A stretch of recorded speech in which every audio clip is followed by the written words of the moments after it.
Praise the Lord. Happy Christmas to all. The birth of Christ is very unique in this world. Why? Because Christ born in this world not for himself but for the humanity.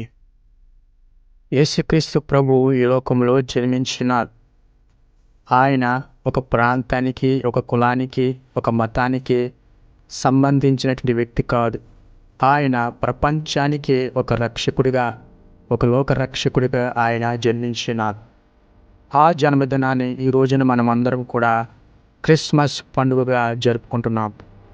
అసలు Christmas అంటే ఏమిటి అనే విషయాన్ని మాట్లాడాలని ఆశపడుతున్నాను.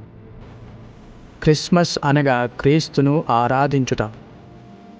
ఈ లోకంలో పాటలు పాడేవారు, గాయకులు, గాయకురాండులు ఉన్నారు. క్రీస్తుని గురించి పాటలు పాడేవారు ఉన్నారు. అయితే దేవుడు పాటలు పాడేవారి కంటే ఆరాధికుల కోసం ఆయన ఎదురు చూస్తున్నాడు. మనము పాట పాడి వదిలేస్తాం, కానీ ఆయన ఆరాధించాలి, ఆయన స్తుతించాలి, ఆయన మహిమపరచాలి. అదే క్రిస్మస్ యొక్క అర్థము. క్రిస్మస్ అనగా క్రీస్తును ఆరాధించడము. ఆయనను ఆరాధించువారు ఆత్మతోనూ సత్యముతోనూ ఆరాధించాలి. నీ యొక్క ఆరాధనలో పరిశుద్ధాత్మ యొక్క నడిపింపు ఉండాలి. అదే రీతిగా పూర్ణ హృదయముతోనూ, పూర్ణ శక్తితోనూ, పూర్ణ బలముతోనూ దేవుని ఆరాధించాలి. నామకార్థమైన ఆరాధన కన్నా నమ్మకమైన ఆరాధకులంటే దేవునికి ఎంతో ఇష్టము. నీ యొక్క ఆరాధనలో సత్యం ఉండాలి. ఎందుకంటే క్రీస్తు ప్రభువు సత్యవంతుడు. ఎప్పుడైతే ఆత్మతోనూ సత్యముతోనూ నువ్వు దేవుని ఆరాధిస్తావో అదే నీ జీవితంలో నిజమైన క్రిస్మస్గా ఉంటుంది. క్రిస్మస్ పండుగగా మన జీవితంలో మిగిలిపోతుంది. ఈ లోకంలో చాలా పండుగలు ఉన్నాయి, కానీ క్రీస్తుని గురించిన పండుగ అనేది చాలా విలువైనది, శ్రేష్టమైనది, అద్భుతమైన పండుగ ఇది.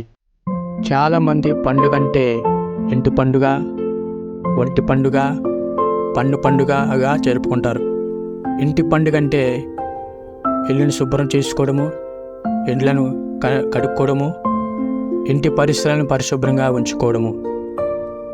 ఒంటి పండుగ అంటే కొత్త బట్టలు వేసుకోవడము, మంచి దుస్తులను వేసుకోవడము, కొనుక్కోవడము. ఇది పంటి పండుగ అంటే రుచికరమైన ఆహార పదార్థాలను భుజించడము. చాలామంది దీనికే పరిమితం చేసి ఈ క్రిస్మస్ పండుగను జరుపుతున్నారు. క్రిస్మస్ పండుగ అంటే వీటన్నిటికంటే ఉన్నతమైనది, అద్భుతమైనది. అదే క్రీస్తును ఆరాధించుట. ఇలాంటి క్రీస్తును ఆరాధించడము నీ జీవితంలో ప్రతి దినము ఉండాలని దేవుడు కోరుకుంటూ ఈ మాటలు ముగిస్తున్నాడు. Praise the lord.